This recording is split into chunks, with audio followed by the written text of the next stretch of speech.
Confidants, can you believe I am starting this episode giving an ad for my very own book? That's right. I'm here to tell you guys that you can pre-order my first book.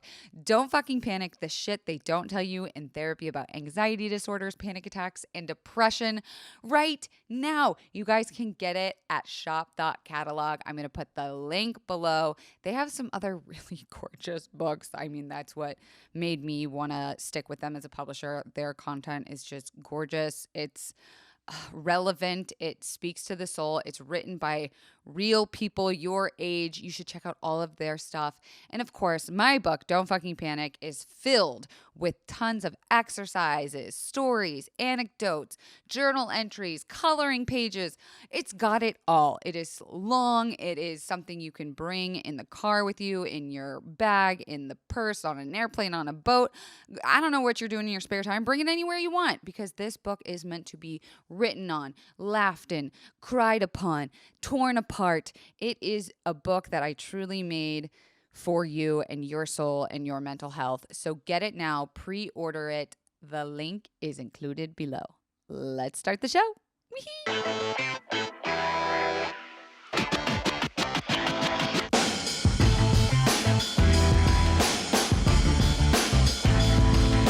Hello, confidants, my confidants. Welcome to another episode of Confidently Insecure, the podcast where we are absolutely sure we don't know everything. And that's what's beautiful about this podcast is, you know, you can come here and learn, ask questions, seek information and knowledge. And y'all have been asking for this episode forever and ever. And I'm just going to put it out there.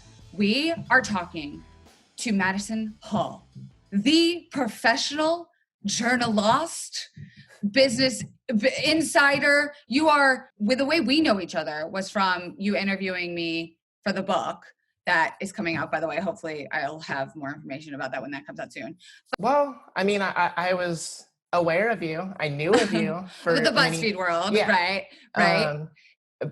But I mean, we met through your PR people, I guess. Oh, yeah. Okay. So we met through our PR people, whatever. You are Madison Hall, but to me, you're Maddie because now we're friends. We exchanged information. We've been chatting off the thread, yada, yada, yada. And we are talking today about your transition from being a transgender woman.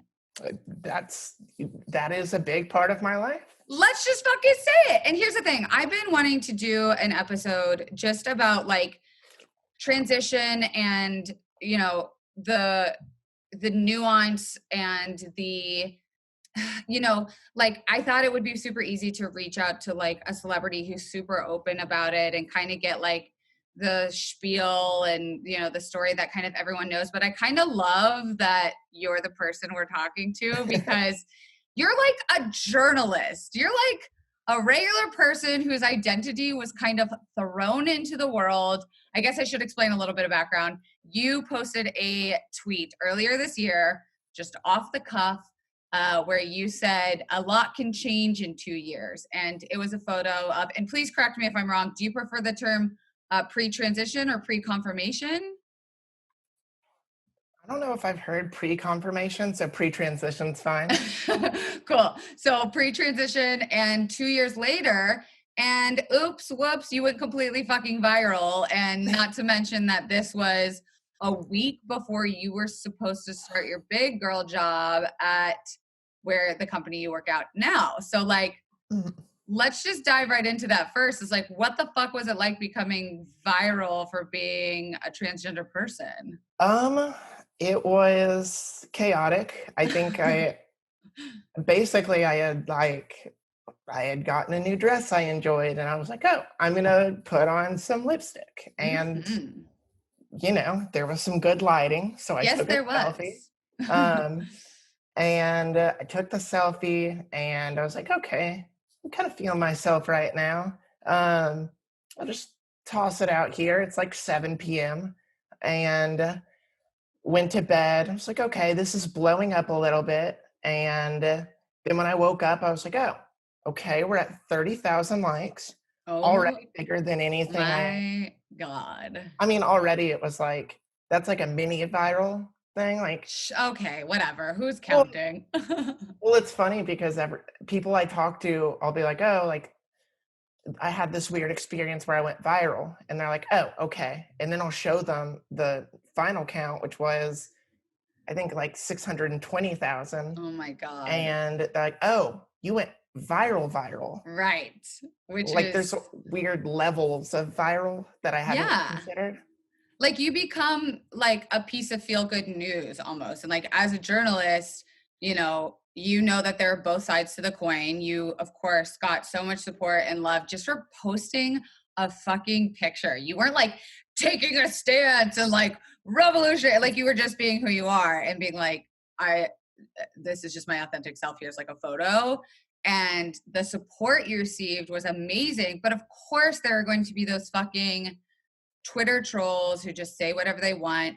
How were you able to kind of like balance that? Because you're not the like traditional YouTube celebrity whose identity comes from their transition, that like their life is so put out there online. Like, bitch, you're a journalist. You got to be hella professional. Yeah. I was definitely concerned. I mean, just of the like, okay, I'm about to start this new job. Like, I hope they're accepting at Business Insider. I didn't know about like the internal structures. I didn't know how people were. It's a very young company, like 10 or maybe like around 10 years old.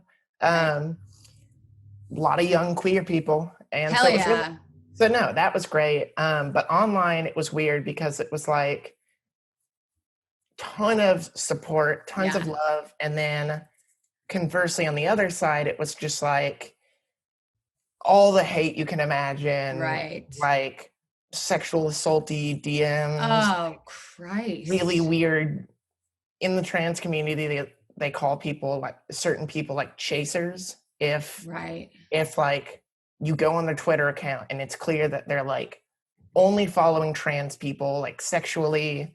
Right. It's like a fetish, a kink, or? Yeah. There are people that are just like, they won't call themselves a chaser generally, but it's like, oh, I'm only attracted to these trans women. And we're like, just kind of treat us normal. There's something about that is like a little fetishization. Like other us. Like, and now there's people that are calling themselves scoliosexual, which is just like the same thing, but now they have a scientific term to be like, oh, no, I'm not a chaser. I'm just scoliosexual. And you're like, get the fuck out of here. Like, what is the breakdown of scolio? Like, I think of scoliosis. That's what I think. I think of like Zach Kornfeld, and I'm like, that's not what this is.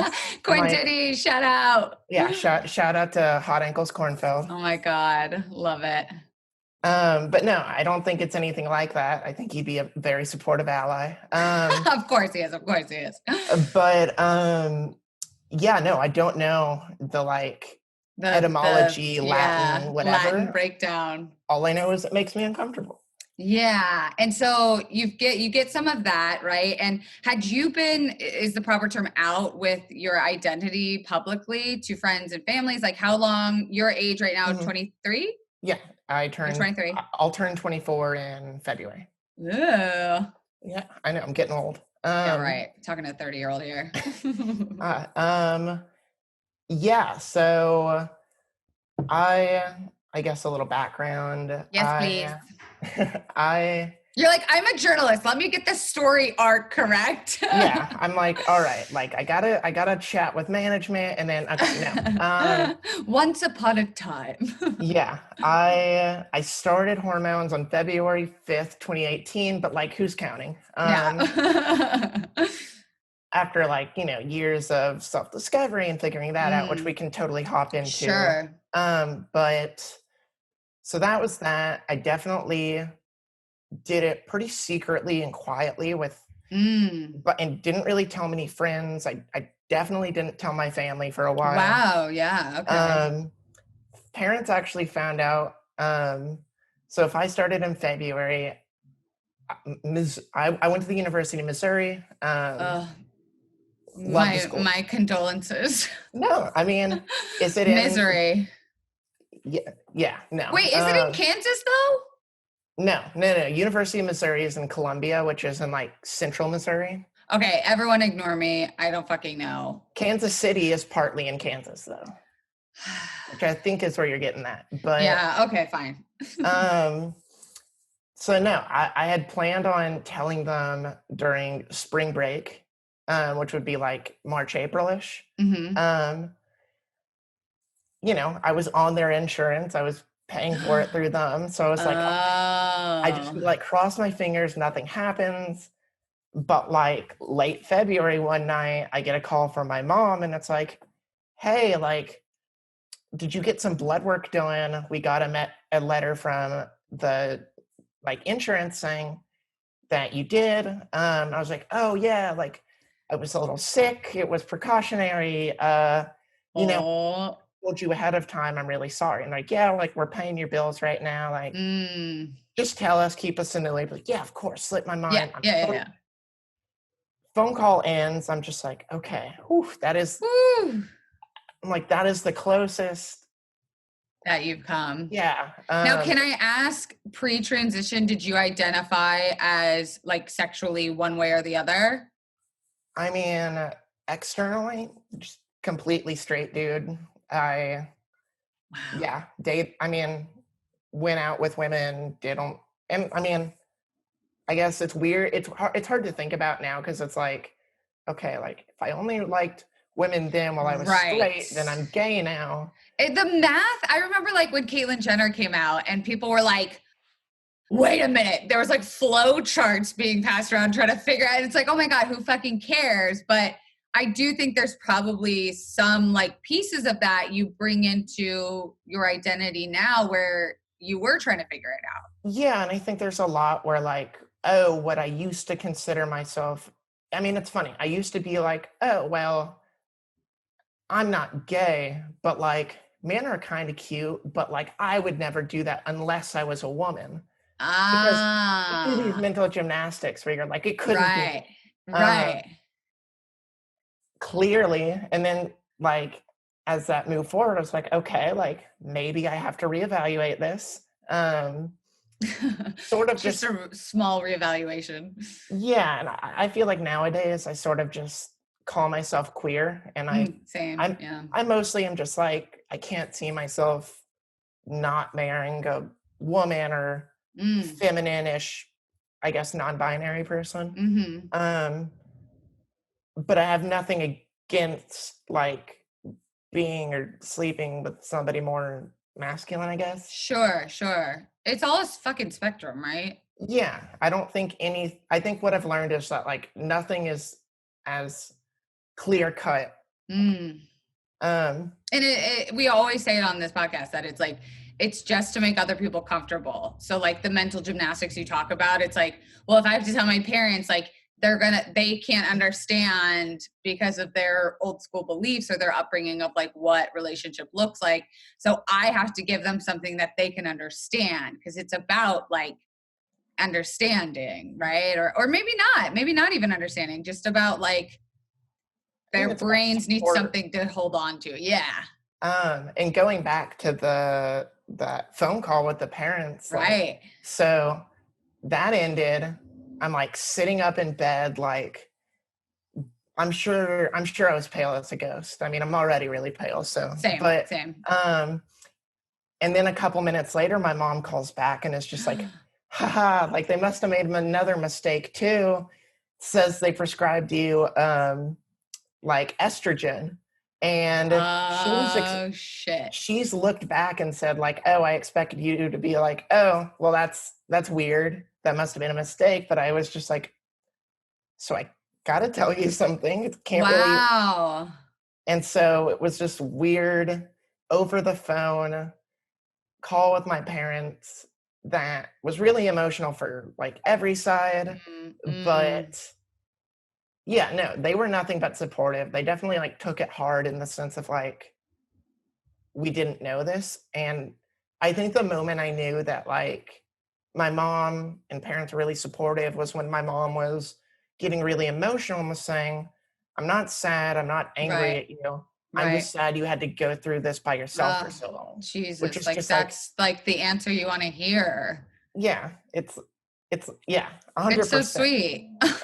and my dad is from East Texas, like has a very different upbringing than myself, growing up in like Houston, and my mom in larger cities as well.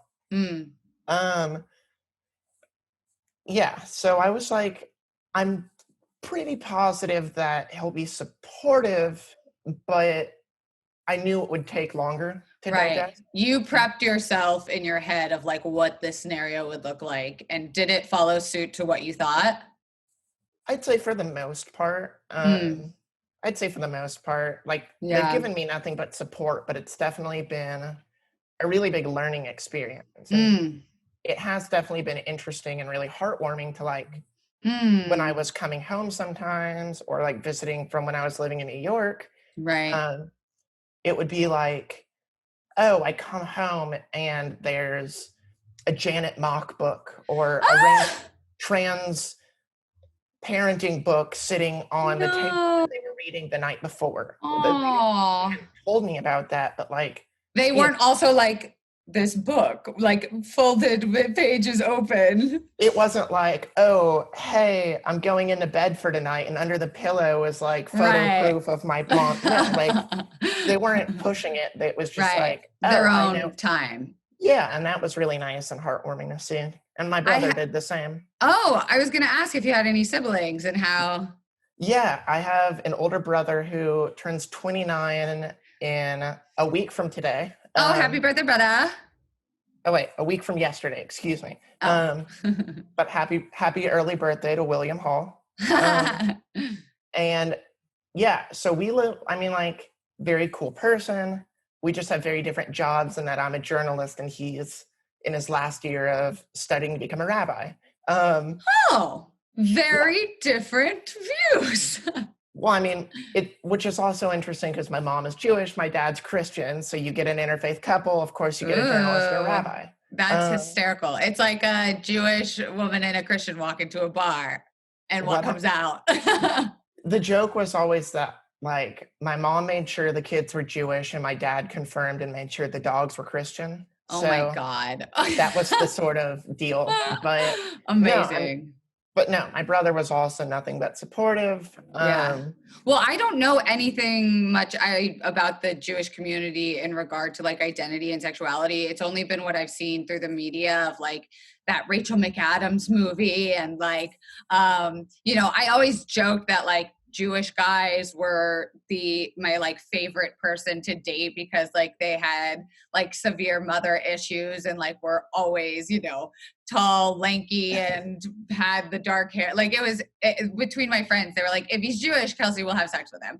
And my partner right now is like a little bit Jewish. So I'm like, oh, okay. Your partner looks like I can say it. Your partner looks kind of Jewish. Yeah. And like, he's like a mixed bag. He's got like, Asian in him. Like, I don't know how to say what his identity is, but he is like a beautiful candy bag of identity. But I don't know much about like how I come from like Southern Baptist in the South, and like we love Texas, we love Houston for trying to be progressive and liberal, but it is the fucking South. Like I do understand what that homophobia feels like, and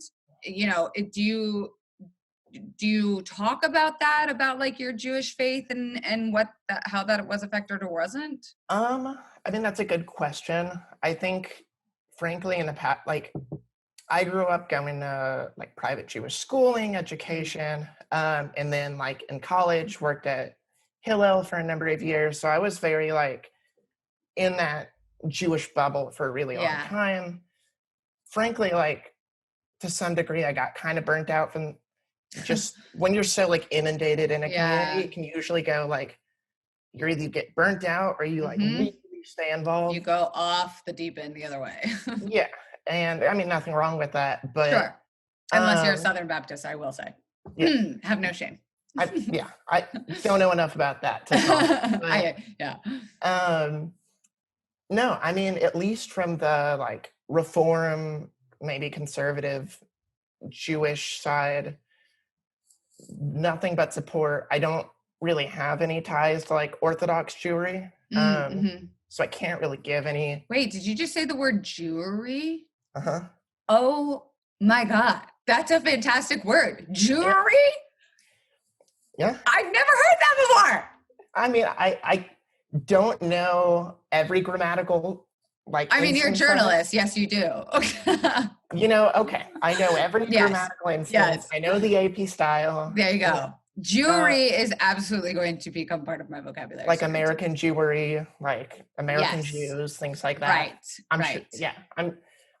Could easily be saying that wrong. And then when my brother listens to the podcast, he'll be like, William, give us some space to learn. No. Love him to death. But yeah, no, it's definitely interesting. And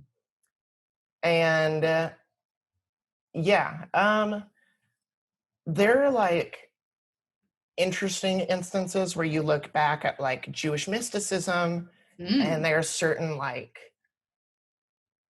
I guess somewhat similar to like indigenous culture where it's like there are instances if you look back in the text where it's like multiple spirit / like multiple gender things that have been talked about. I haven't done a ton of research into it. No, but I've heard this before. Yeah, so I think that fascinates me. And there's also like a really interesting rabbi in New York City. Her name is Abby Stein.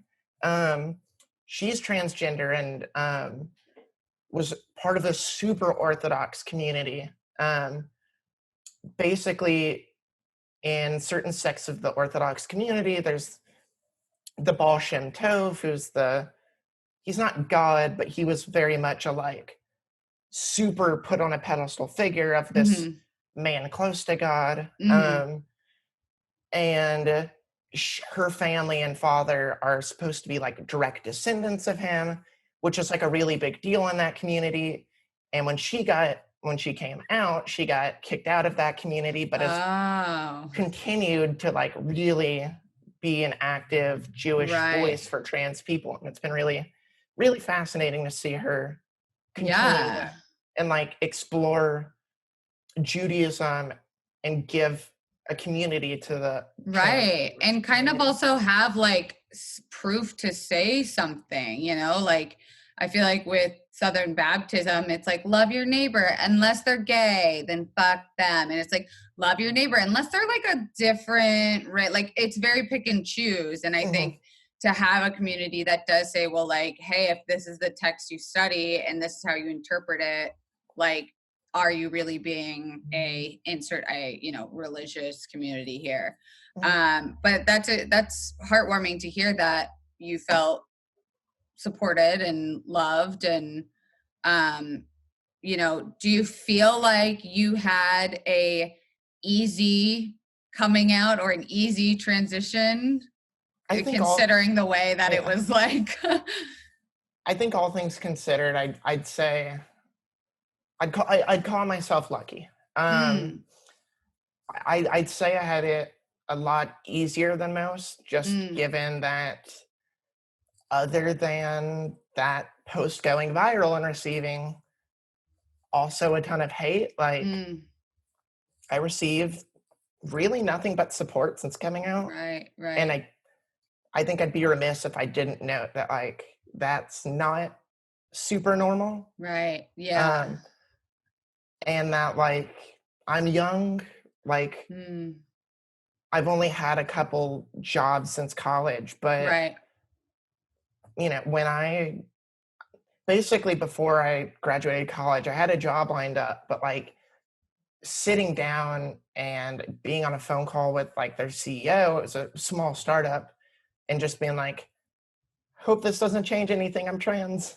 Wow, you said that. To something of that degree. Holy shit. Did you feel obligated to say so? I mean, at that point, I had worked part-time for this company for a little bit.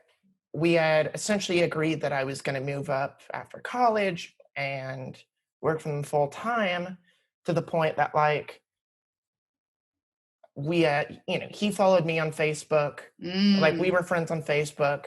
We were, followers on Twitter. So it was like, and then that weekend or something, I was like planning on coming out anyways, because I was on hormones and stuff for like year and a half before I came out. Wow. Which is its own, like, how do I hide that? Seriously. But I knew I was going to be like posting and social when I came out, and I was like, okay, well, I'd rather not blindside my employer. If I'd rather it come from the source than like if it's gonna be a problem for some fucking awful reason. And it wasn't. They were nothing but supportive and like. But that must have been scary, not knowing how someone's going to react. Yeah, I mean, for that and for Business Insider, when that tweet went viral, it was just like, I don't know the cultures at these workplaces. Right. Fingers crossed it works out, because in a lot of places it doesn't. But like, I think a lot of the journalism world, especially the younger journalists, are much more like open-minded, and they're fucking cool. I think in that it's the type of industry where like you kind of have to be super open-minded on everything. Just by virtue of not also alienating. The job. Like if you're a journalist. My job is to like speak with people from, underserved communities or of other races or other backgrounds. Like if I can't build a rapport because of bigotry, then I can't do that. Exactly. So you talked a little bit about that period of time of being on hormones, and I want to talk about like a subject that I'm not sure I'm politically correct talking about, but also I love that you texted me saying like nothing is off limits. So let's just go there. So I want to kind of talk about like presenting and like passing, right? So I think what was interesting about your post was that there was a big celebration of looking like a super like cis. You were wearing like a college like collared, almost kind of frat bro t-shirt.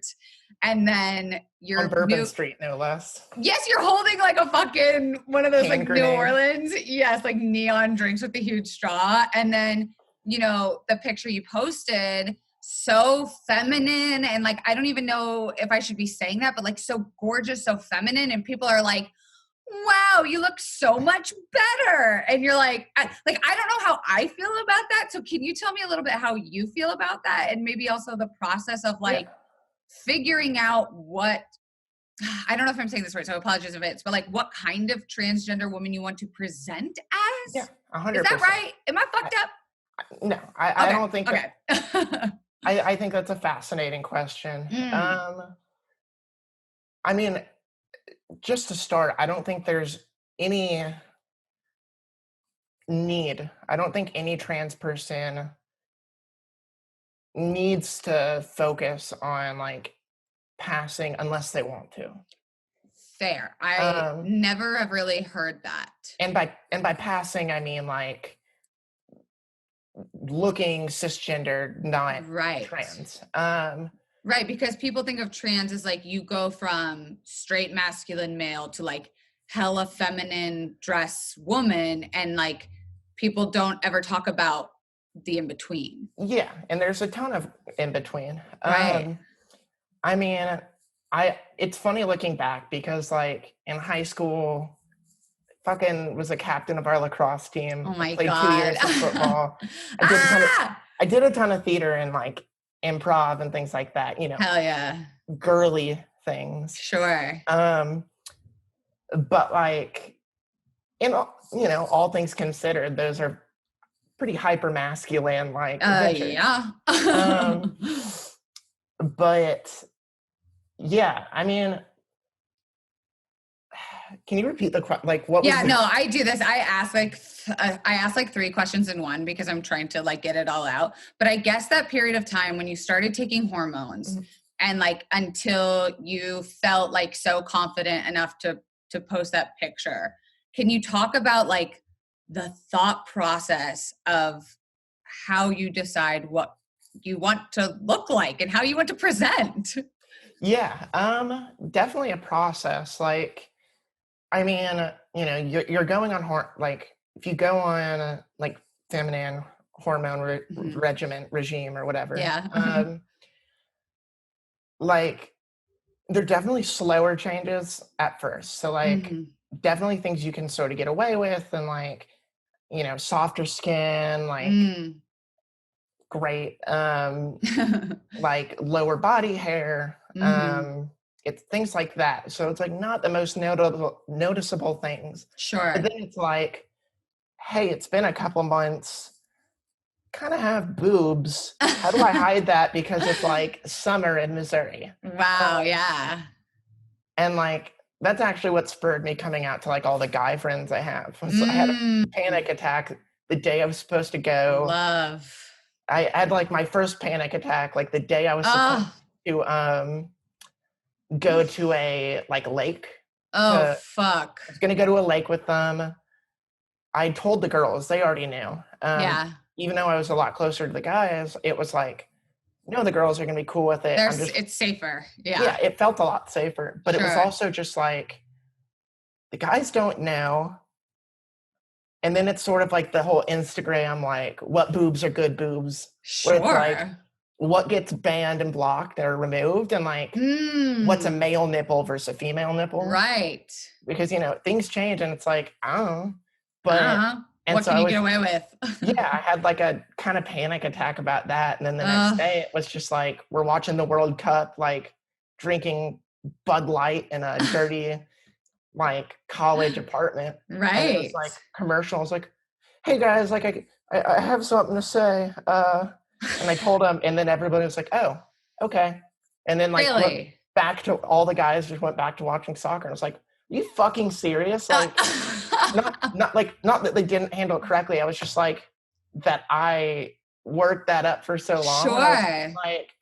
Like they didn't have any questions. Like, I feel like if someone close to me that I saw as like a cis hetero male was like, I'm a woman, I would be like, can we break that down? But maybe it's because I'm a visual learner. I don't know.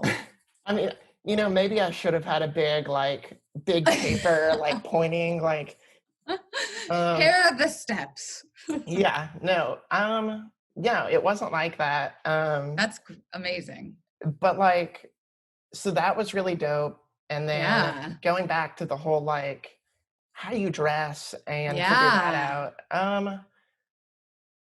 It's interesting because I definitely had like preconceived notions of like what my style would be. Like, ooh. Well, I thought like, I was like, oh, like much like college, I'm sure I'll just do that sort of style, which is like kind of grungy, stonery, like, like, oh, like lesbian-y, like I'll wear a flannel, right? You know, like nothing wrong with that, and like still in my closet, and I love it. Same.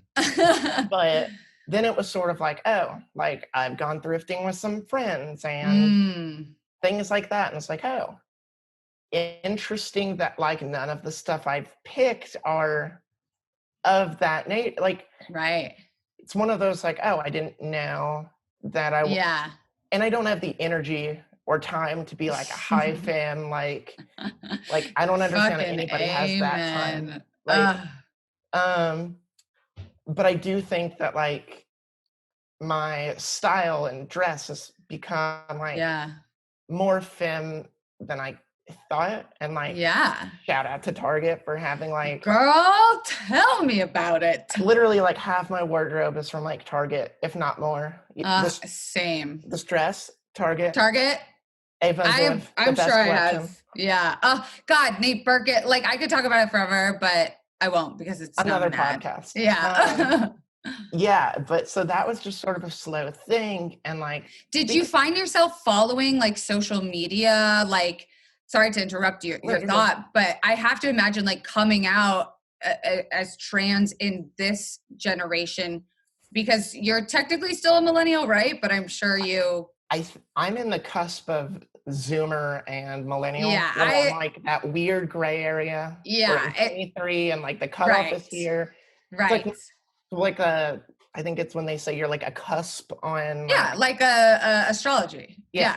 So you're a cuspy. Which I am too. I'm on a cusp of that. See, you're full of cuspy shit. That's great. I like to just think that like internally nothing could agree upon anything. And there it's just you like fucking go. You're just gonna be on the edge. It was in the stars. But I have to imagine like a Gen Z transition probably feels different than like elder millennial transition just because of the nature of social media and the resources of YouTube. And like, I was even thinking about like, how did I learn about putting on makeup, which like, you fucking know what you're doing. It's like, I learned from my mom, and I learned from watching other girls that I thought were like whatever society said was pretty and was like following their trends. And now it's like Euphoria has gems, so I bought gems. It's like, did you find yourself relying on, the societal norm of like whatever feminine felt like? To some degree. And I mean, like, I am bad at makeup. Like, even I'm literally just wearing lipstick and mascara right now. You don't have blush on? No. Or your eyebrows? No. Fuck you. I hate people like you that just can wear up and they're like, this is just my face. I mean, yeah. I mean, yeah. So like, I definitely have been trying to practice like eyeliner and I'm not good at it. And I have a TikTok I can send you about making winged liner. Please do. But yeah, no, I mean, like, when I first started and like came out to the girls and all that, they, for a while it was like, hey, like, do y'all think you could help me, or like, put some on you me, guys want to go shopping, or which is like so hard and scary to do. Like, I swear, like half the times I went shopping, it was like just become like a ball of nerves where I was like, hey, I'm sorry I'm being like this. This is just like, because you walk into like Target and you're like, I'm in the women's section, but I'm 6 feet tall. I have short hair. I'm clearly a dude. Like, am I a pervert? Like, oh gosh. And you think everyone's looking at you? Think people are looking at you? I mean, I still do. I mean, there was one time my mom was like, hey, I want to take you bra shopping at the place. Like, I go, and we got to the place and I just like panicked in the car and was like, can't do this. There's literally like one dude sitting in the waiting area, clearly in the glass. What if he sees me? And it's like, that's not conducive to anything, but like, well, no, it kind of goes back to the conversation about passing of like, did you find or gain more confidence the more like outwardly femme presenting you transitioned to? That's a good question. Yes. I think I am like kind of what I said earlier, that even though you don't have to pass or want to pass, like, it's what I personally like use to more strive for. Sure. Just because like love being in the trans community, I love talking about it clearly. But like I want the same respect. Right. And I mean, not that every person deserves that respect, but like, I don't know, that's just where I'm coming in from, and I want to be treated as such. Absolutely. Yeah. And so like, I definitely agree that the closer I've gotten to passing, and like, I don't even know if I do. It's one of those things where it's like, well, it's like, it's subjective even to people that aren't in the trans community. Like, I think you could look at most women and in a weird, like cis women in a weird angle or weird shot and be like, clearly they're trans. Like, look at this shadow. I used to get that all the fucking time. When I would go out in WeHo, like, I had my 5 best friends were gay men. And so it was them plus me, and we'd be out in West Hollywood, and all the time I would be asked, which first of all, I didn't like realize there was just such an openness to asking in the community, which I think I was like, oh, I feel safe, even though I'm responding with like a no, I'm super cis white female. Sorry to burst your bubble, but it was something that like, I guess that's why I have so many questions about like the presentation, like, is how much of being labeled a transgender woman matters to you, or do you prefer like lose the fucking transgender part? I am a woman. I think it depends the context and like when that would be. I mean, I think I don't mind like being labeled as such because like there's nothing factually incorrect about that. Like I can't. I am who I am. Yeah, like you know, I've seen myself in the bathroom. I know who and what I am. Sure. But like, I don't know. I mean, I don't know what my like real preference is. I think like I said at the beginning, I don't think any trans person ever wants to be like othered. Right. And that like, and it, so if it's like, oh, you know, we're trying to just get a feel for like, you know, everyone's background, what they are, whom they are, like, sure.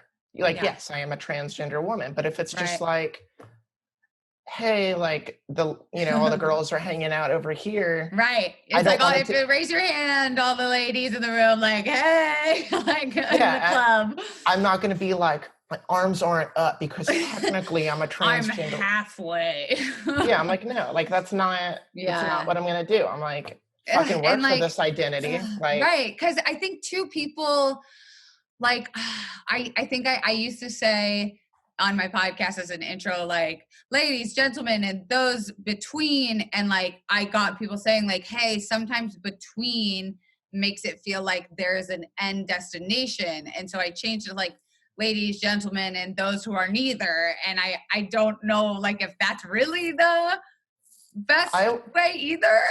I mean, I don't think there's one specific way that like you're ever gonna appease everyone, and that's not like a derogatory sense. I think it's just that like everyone is so multifaceted and comes at things from different angles and perspectives and backgrounds and experiences that like they're gonna interpret things differently and want that language. Like jokingly, like I always loved the like ladies and gentlemen or something. I love that. I think I'm gonna have to use that in jewelry as my new like word of the day. Yeah, just very Sesame Street, like, hey, Cab Slap, here's what I learned today. Cab Slap, shout out to the DJ. He's somewhere over there making breakfast. That's super. I think you're right. Like, in the time that we're living in, and as it's people become more accepted of who they are, like the language will change, and giving people the space to like learn. And I guess, oh my God, I can't believe we've already been recording for 42 minutes. No, will you do a part 2? Yeah, but we can go to an hour plus if you need. Absolutely. So I mean, it's clearly not a very big news day. Oh my fucking God. And like this episode is going to be coming out in a couple weeks. So just to note to the confidants, today is the day we found out Trump has corona, or allegedly has corona. No, it's been confirmed. I don't doubt that. But like, I've been too deep into the internet. Do you think, okay, whatever, this won't matter in 2 weeks because there will be a completely different narrative painted of like the story.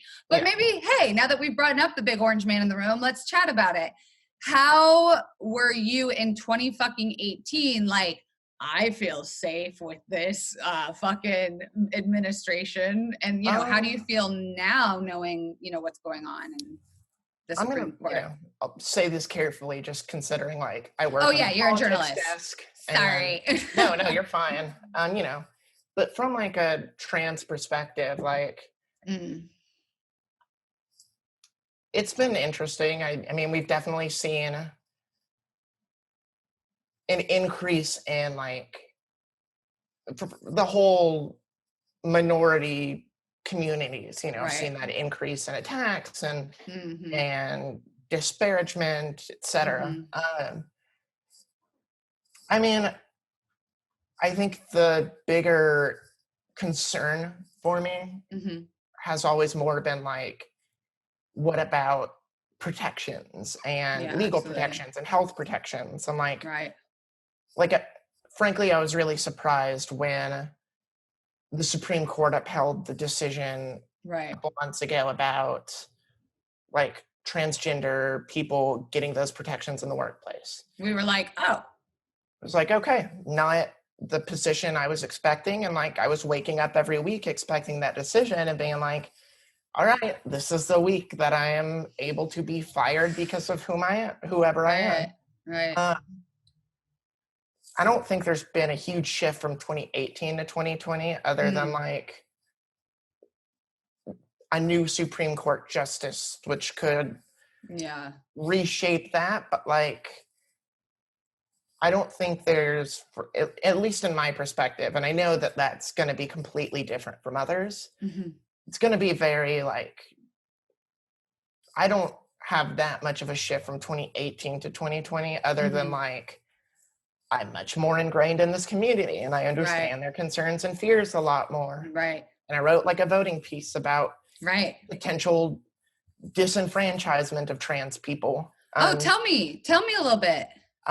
So basically, like, a little background too, I went through this process and actually learned that it went through the first day I spoke with you about name and gender marker change. So I figured out, but like party horn. But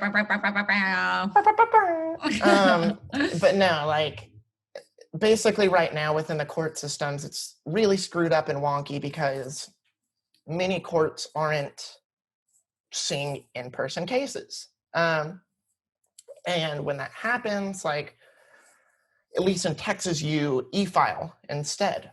And it's like, okay, I e-filed all the court paperwork I need.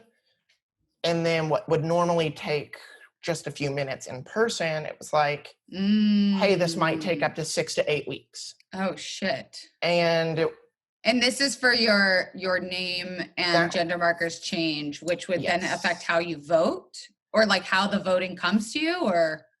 I mean, since I changed that, I then had to separately change my voter registration. But if that process is like in the middle and you hear back too late and get that confirmation of the name change, or realistically, like, the name change happens. Right. But I still had to wait weeks to schedule a DMV appointment because those are, at least in Texas right now, being seen on like appointment only basis. Right. And so it's, okay, there's this waiting period and then a waiting period to see the DMV to get a new license because you need identification in many states to vote. Right. And if that new ID and your voter registration don't match up, then you can't vote. And if all the court systems are backed up and all of that is in a loop and you don't hear back before voter registration is over, then that's just disenfranchisement. Holy shit.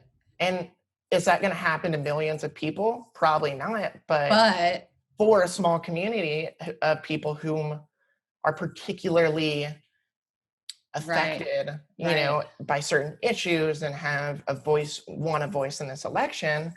It's stuff you need to fucking know, and it's like an extra job. Yeah, so that was definitely really, really interesting to research and talk with like the ACLU a little bit about. Oh, yeah. But yeah, it's interesting because like I work hard not to be the quote unquote trans journalist. Like, exactly. I was going to ask. Like, there are incredible journalists out there, and there's some trans journalists who don't only write about trans issues. Sure. But like primarily that's sort of their go-to. Right. Yeah. And like, I love that. Like Caitlin Burns, who just finished up at Vox, like one of the best, if not the best trans journalist out there right now, in my opinion. Amazing. Really, really fantastic worker. She's written tons and tons about trans processes and debunking lots of like political things about trans stuff, and like really, really respect her work. Yeah. And I've done, like I said, like I've written about trans issues at Insider, but like I'm very happy and fortunate that as a political reporter, or just, I guess technically I'm not a political reporter, I'm a data editorial fellow. So like data journalism and helping out a lot of verticals.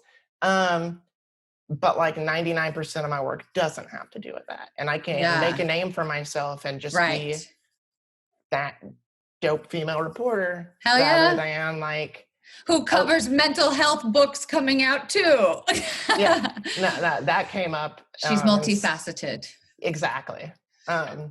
Yeah, no, that came up and like, I was like, I want to cover that. Oh, that makes me so happy. I was like, I want to interview Kelsey Darragh. Oh my God. And then look at this. I'm interviewing you.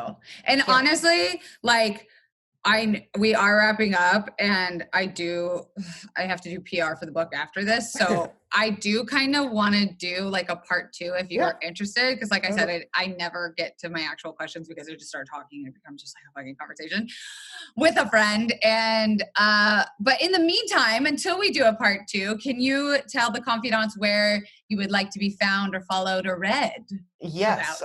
You can, you can follow me on Twitter primarily at by Madison Hall. Yes. Follow more reporters.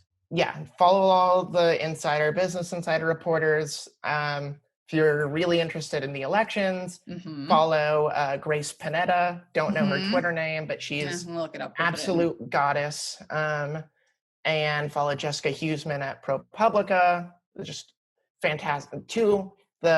In my head, like the leading elections and reporters right now. You're welcome to follow me on Instagram at absolutely maddieing, which is a great handle. We've talked about this.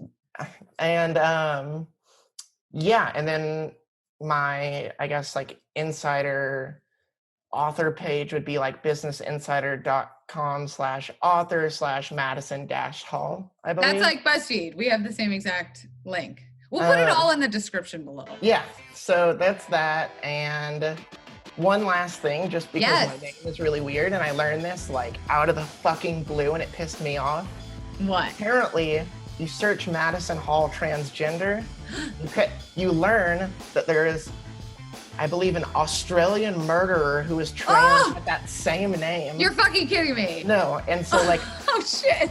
My life goal apparently right now is to work at these companies to just boost my SEO. We gotta get your SEO. Yeah, we gotta call somebody about that. So just to clarify, you are not the Australian murderer. Yes. Wouldn't that be funny if like you were at the end and you're like, by the way, that you're gonna see some articles written about me. I've been proven it, and I'm like, wait, what the fuck this whole time? They've spoken about me on with Ryan and Shane. Oh my God, no way. No. That would be amazing. But yeah, that was just like, we have to put an asterisk on that just to be noted. Yeah. So it's not me. It's different spelling, but great. Fucked my SEO. What a wonderful thing to end on. Seriously though, I'll reach out about a part 2 because I want to dive so much deeper. And thank you so much for your time and coming on. And confidants, you know that you can check out all the descriptions in the link below. You can always reach us at confidentlyinsecurepodcast@gmail.com. And please throw us a follow on ConPod on Twitter and Instagram. We're always doing giveaways on Instagram. Holy shit, I've got PR boxes out of my asshole. And fucking, that's it. I love every confidant, and thank you again.